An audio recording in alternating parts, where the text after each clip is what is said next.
Chers amis téléspectateurs, j'ai eu le plaisir d'évoquer avec vous, tous ces derniers jours, les notes attribuées par Liberté Politique au programme des 5 candidats actuellement dotés d'au moins 10% d'intention de vote.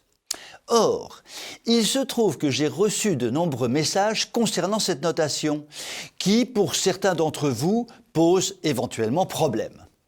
Je voudrais donc aujourd'hui répondre très simplement aux principaux commentaires ou critiques qui m'ont été adressés, en m'excusant par avance de ne pas répondre à la totalité d'entre eux.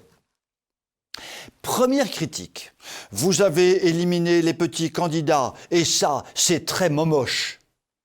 Eh bien, je réponds, vous avez parfaitement raison. Un garçon comme Nicolas Dupont-Aignan, par exemple, affiche un solide programme qui aurait certainement mérité une très bonne note. Cela dit, à tort ou à raison, nous avons voulu simplifier les choses en ne s'en tenant qu'aux candidats les mieux placés dans le combat des présidentielles. Peut-être avons-nous eu tort. Seconde critique. Vos notes sont contestables et ça, c'est très momoche. Eh bien, je réponds, vous avez parfaitement raison.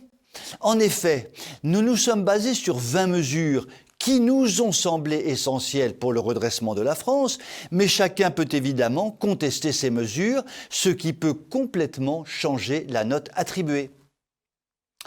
Troisième critique, vous n'avez pas tenu compte de certaines mesures proposées par certains candidats, et ça, c'est très momoche. Eh bien, je réponds, vous avez parfaitement raison. Cela dit, à partir du moment où nous avions sélectionné 20 mesures essentielles, nous ne pouvions pas en rajouter d'autres. Quatrième critique, vous êtes resté trop général dans votre présentation, et ça, c'est très momoche. Eh bien, je réponds, vous avez parfaitement raison. Et pour me faire pardonner, je vous indique que vous pouvez vous rendre sur le site de Liberté Politique et en cliquant dans le rectangle situé en haut de la page d'accueil, vous aurez le détail des mesures et des notations. Et là, je ne peux que m'incliner et dire « Chapeau Lochner, bravo Lochner, Lochner est trop fort génial ».